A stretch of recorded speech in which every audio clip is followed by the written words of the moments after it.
Hi everybody, good to see you today. It is Wednesday and it is April Fool's Day. Hope you've been playing some good pranks to maybe brighten somebody's day. I'm going to tell you about some that I do at school. Since you're not there and I can't do them to you, I will share some of my favorites. Last year, I took some Oreo cookies and I took the insides of the Oreo cookies out and I replaced it with toothpaste. And so I gave them all a cookie and I said, y'all did such a good job today. Here's some cookies for our little snack. And they ate them and yeah, they were really gross. And another one of my favorites is I had almost every year that I've been a school teacher, and I can't believe no one had figured it out. I would tell the kids they would come in the room and I would be really mad and upset and tell them that they had not been doing their work properly and that they were going to have a test because I needed to see why they weren't getting these skills I was teaching them.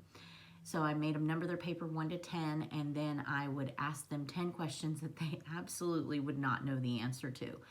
Some of them would be really hard math questions. Some of them were government questions, just things that I knew they would not know. And I might throw in 1 or 2 that they would know so that they wouldn't catch on. And then by probably question number 8, they're upset, they're angry. Some of them are even maybe shedding a couple of tears because they're afraid they're not going to make a good grade. And when I get to question number 10, I always would say, okay, now throw your paper in the trash, April Fools. Oh, and they'd yell and scream and throw their stuff in the trash and laugh and dry their tears. So those are probably 2 of my favorites that I do in class. So maybe you could tell me a good April Fool's joke you've played on someone. All right, so let's get started with our lesson today. So yesterday, our word of the day was evacuated. Now I hope you can see that. Maybe if I hold this up a little bit. So we'll turn it this way so you can see it. Okay, so our word was evacuated, and let me put this on present and it will be bigger so you can see it. All right, so there's our word. I'm gonna flip this so I can see. All right, so there's our word evacuated. It is a past tense verb. So when you add that ed at the end, it makes it to where it is going to be a past tense verb. It means it's something that's already happened. And it means to remove someone from a place of danger to a safer place. A synonym for evacuated would be abandon, and an antonym would be to retain. And the sentence from our story is right here at the bottom. This is how they used it. The teacher evacuated the room because she thought that the light bulbs were filled with toxic gas. So when the light bulbs broke, she thought that they were filled with gas in the classroom where they were at. So that is our word for yesterday. Today's word is, let me show you, it is clonked. Notice it also ends in ed, and the word clonked ends in ed because it is also a past tense verb. So one more time, you can see the word.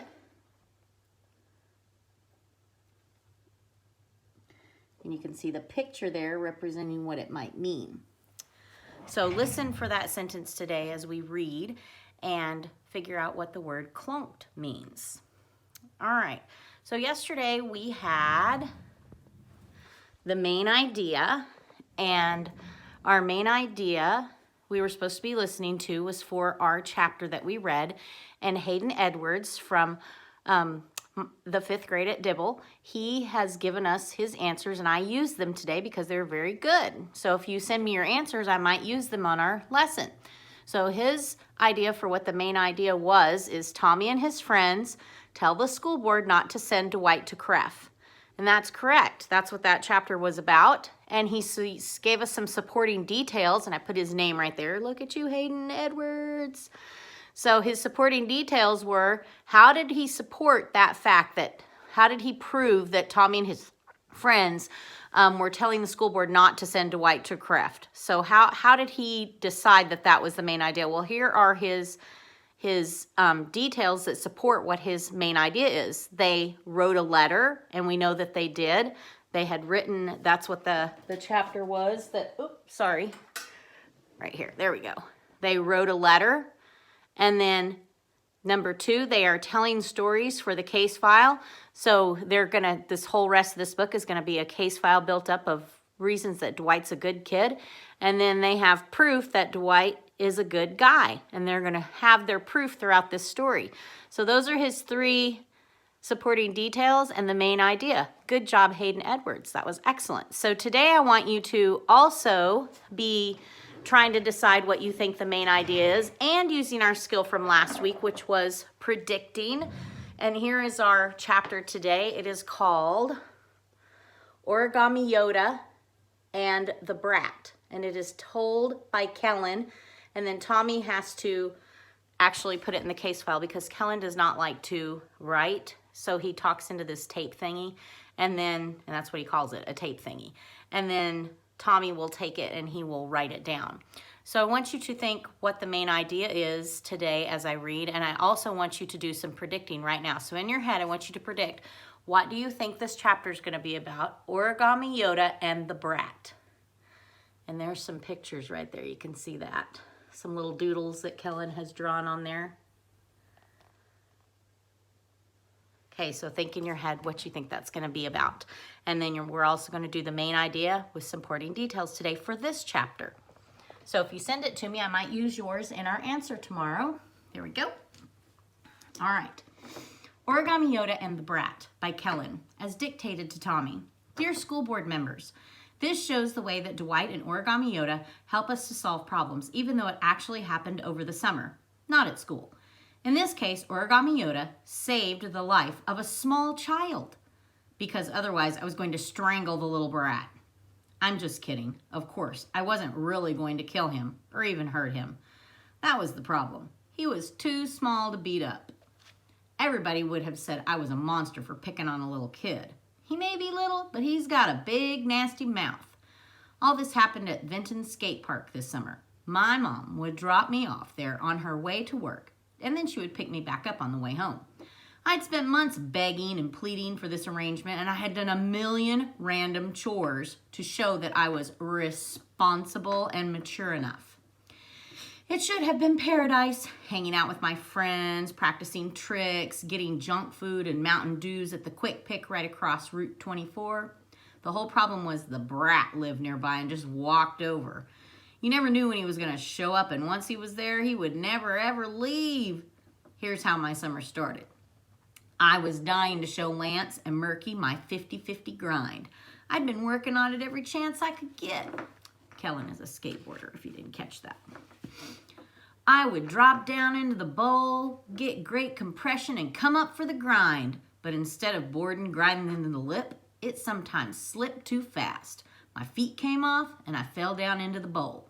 Cracked my shin just under my knee pad, scraped the heck out of my left hand, and clonked my helmet pretty hard.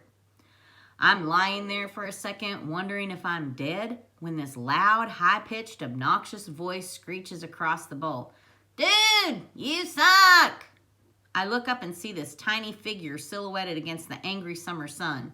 It was the Brat. Lance and Murky, who should have been jumping into the bowl to see if I was okay, started giggling. What was the rest of the summer like? Basically like that, over and over again. Try to practice something real hard, and if you don't land it every time, it's, you suck, you fail. If you nail a trick, the Brat is like, that wasn't so high, or Tony Hawk does it better. You can't get away from him. As you know, it's the only skate park in town, and it's pretty small. There's the bowl, a couple of rails, and a mini quarter pipe for beginners. That's it. Whatever you do, he's always right there to see it and complain about it. And here's the worst part. The Brat couldn't actually skate. He just walked around with a helmet and pads and a board, which didn't have a scratch on him. It doesn't do any good to tell him to go away either. He goes, don't get mad at me just because you bailed. Everybody hated him, but I think I hated him most because he seemed to rag on me more than anybody else. So anyway, after a couple of weeks, I was ready to whack him in the head with my board. Man, you can't do that, Stokey, said Murky, while we were getting Mountain Dews at the Quick Pick with Lance. Stokey is Murkyism. It's kind of like another word for dude. He's obnoxious, but he's just a little kid. Yeah, plus I think he can probably beat you up, man, Lance said. Huh, very funny, Lance, I said. Obviously, I'm not going to hit the little brat, but I've got to do something. I'm actually thinking of going to day camp with my sisters, I said. Day camp? Are you serious, man? Asked Lance. Dude, you'd go crazy there, said Murky. Well, I'm going crazy here. I can't take that brat anymore. What am I going to do? I think you should ask Origami Yoda. What? Said a voice, and a hand appeared over the chip rack, and it had Origami Yoda on the finger. Suddenly, I had new hope. Is that you, Dwight? Yeah, I was just browsing the pork rind selection, which, by the way, is exceptional here. When I overheard your problem, I think Origami Yoda can help. What the heck? Murky was half saying, half laughing, but Lance and I were like, shh, dude. Origami Yoda is totally Jedi wise. Origami Yoda, what can I do about the brat? I asked. I told him what had been going on. The little green finger puppet started wiggling and we heard a creaky, squeaky voice. Teach him, you must. That's what I wanted to do. Teach him upside his head with my board. No, goes Yoda. To skateboard. Teach him you must. What? No way. Way, yes, said Yoda.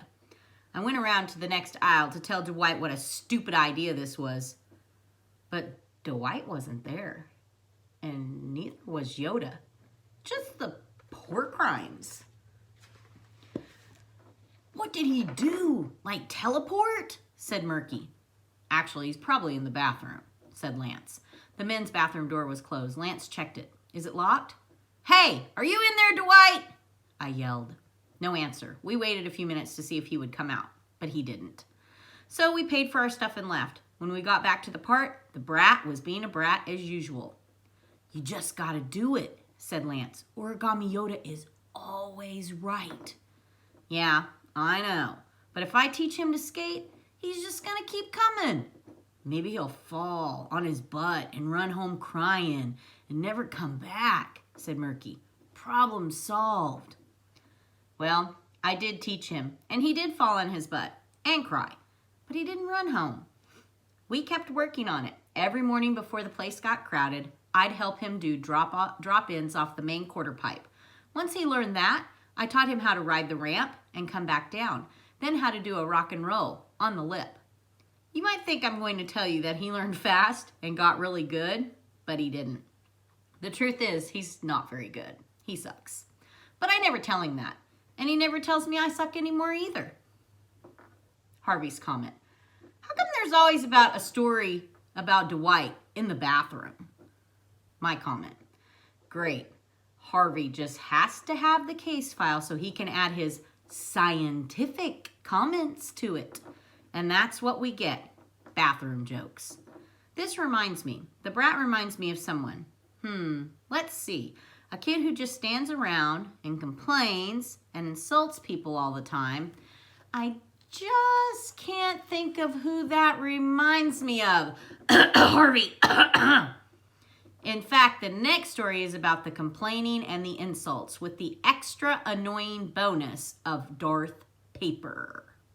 And here is the picture of some Star Wars characters in the skate park. All right, so you think what the main idea of that chapter was and support it with some details from that chapter. Now, yesterday, I asked you about this word, perseverance. I'll move over so you can see it. And it was a continued effort to do or achieve something despite difficulties, failure, or opposition. So we talked a little bit about Michael Jordan, and there he is. He won 6 championships. After all his failures and after people not believing in him and thinking that he could play basketball, he became, in my opinion, the greatest basketball player of all time. And I want to give a shout out to Izzy Roberts because she was the first person to send me her answer, and she got it correct that Michael Jordan won 6 championships. So for today, for our word perseverance, I have a little video about some animals, and I'm going to put it on here, and we will watch that together. And this is going to be animals showing some character and their perseverance of trying to do things today. I love animals, and so we'll show that real quick. Turn this around for you.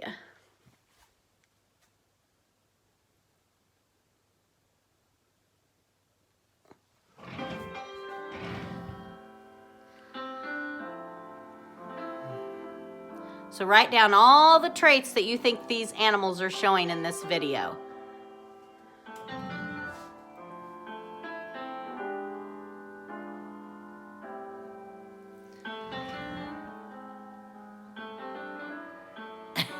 He's really trying to get out that door, isn't he? Like, come on. So close. Maybe the next one will be easier. Try a different door. Oh, there he goes. And here's our ambitious dog. He's got him a big old stick that he loves. He wants to get it across the bridge. How am I going to get it across? Nope.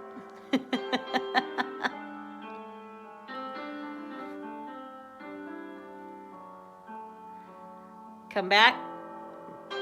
Nope.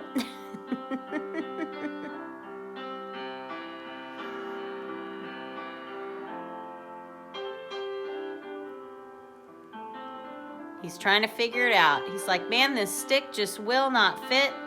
I gotta figure it out. Oh.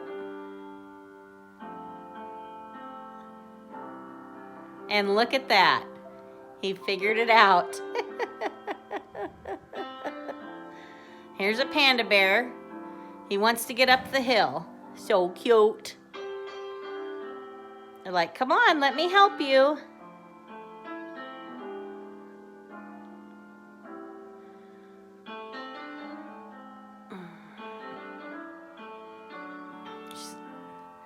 He's trying. Come on, you can do it. You can do it. You can do it. Oh no!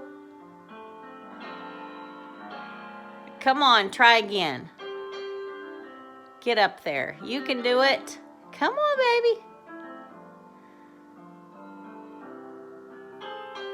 Yay!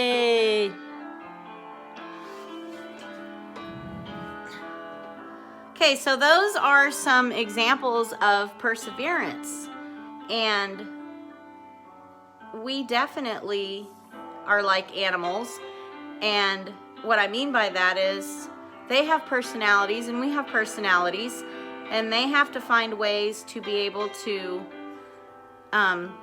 complete tasks just like we do.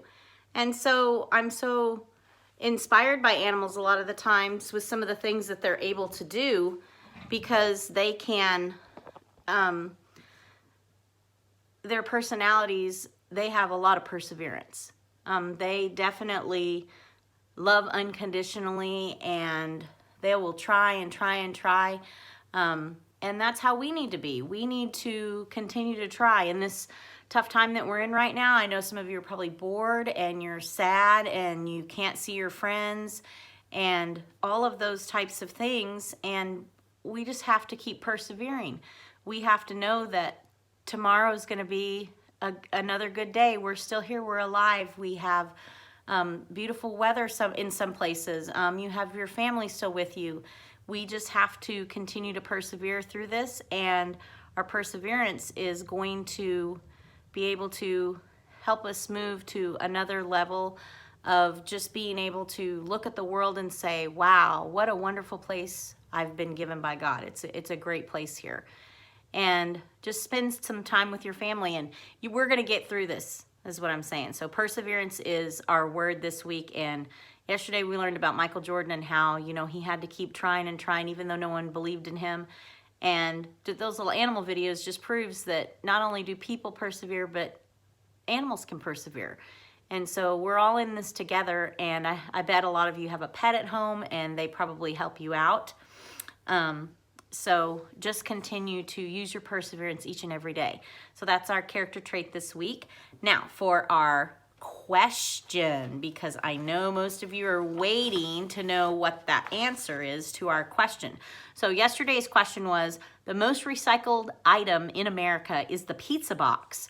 And I'm going to tell you, if you would have thought about that a little bit, it is crud. And the reason it is crud is because who wants to recycle a nasty, greasy pizza box? So that was one of the reasons they put on there. They just put that pizza boxes are not recyclable like paper napkins because they are too greasy.